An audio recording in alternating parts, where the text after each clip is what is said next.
for those that aren't aware of concurrent training? I guess a bit of an overview or an intro to why it's important for either not just AFL athletes, but field-based athletes, and balancing between development of strength, endurance, and also taking into account the technical side of the demands.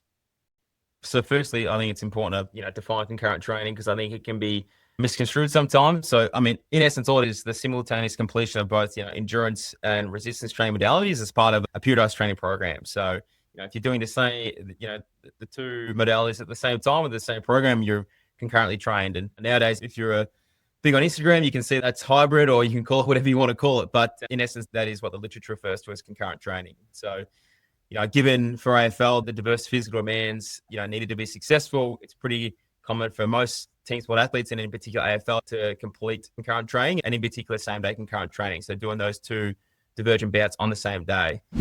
Your more recent experiences in combat sports, what are some of the different challenges, I guess, compared to AFL athletes that you face from a programming perspective?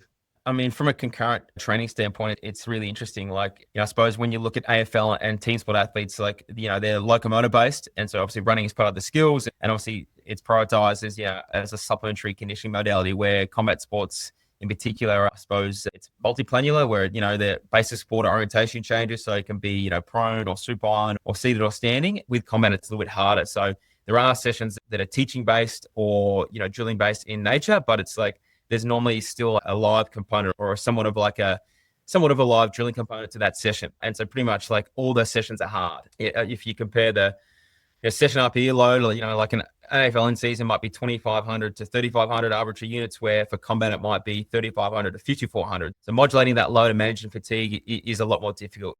What are some sort of common mistakes that coaches can learn from when working at a sport where concurrent training is part of the caper?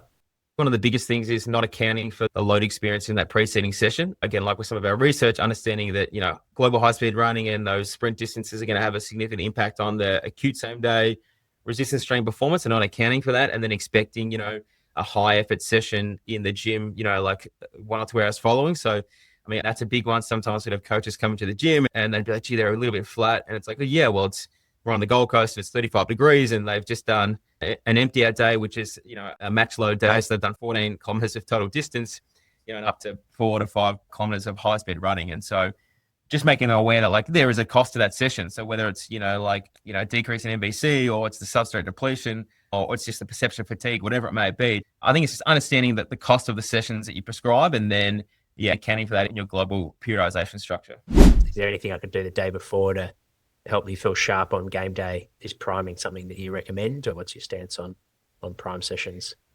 Yeah, I'm definitely a big fan of priming, and I think it goes back to that post-activation potentiation response as well. I mean, whether or not you're realizing that, say 24 hours from the lift, so whether or not that's going to be like genuinely beneficial in terms of, increasing, twitch force output, or, or facilitating increased power 24 hours post, I think that research probably has to be done in elite team sport athletes, but it's definitely doing no harm. And I think that whole idea of like greasing the groove and making guys feel powerful holds a lot of weight. And so at Gold Coast, they do some primer and PAP sessions the day before, which was driven by Alex Rigby, the high performance manager, who's still there now. And that was a great thing that he did to implement there. And so we do some some really light hang cleans. We do some concentric split squats off pins, do the band squat. And virtually it'd be like a little, pick your poison. You give them a couple of options and they'd get to choose what they want to do. And not everyone would do it, but some would do it. What would be some of the things you'd like to play around with to maximize, I guess, athlete development? Yeah, I'm very lucky being part of the UFC now. I've been exposed to Gavin Pratt, who's the global director of S&C here, and some of the work he does around phenomenology and detailing, I suppose, the strength and weaknesses of athletes is just phenomenal, and it guides all of our programming. And so, we have a group of tier 1 diagnostics that we do, where we look at, their maximal static strength. We look at, their force velocity profiling with the upper and lower body, and these tests like really guide individualized prescriptions. So I think if I was going to go back to football, I would do a variation of the same sort of tier 1 diagnostics, where it's like, I think firstly guys have to be strong enough, and that's what we talk about here. Then they need to reach these internal benchmarks we set in terms of their slow dynamic strength for their lower body, their upper body, and their static strength. And it's like, once they've earned that right, then they go into being classified. And here we term it antelope, tiger, or elephant. And so the elephant is obviously great at producing force, but velocity deficient. The tiger is very well balanced. And then the antelope's the other way, normally more of a really plyometric, bouncy person who isn't great at producing force. Those buckets really drive our prescription. I definitely take that's something like that into AFL, and probably change the test a little bit because it's obviously dependent on the cohort you work with and performing a needs analysis. But I think that'd be a really good way to really delve into how to individually prescribe, especially in season.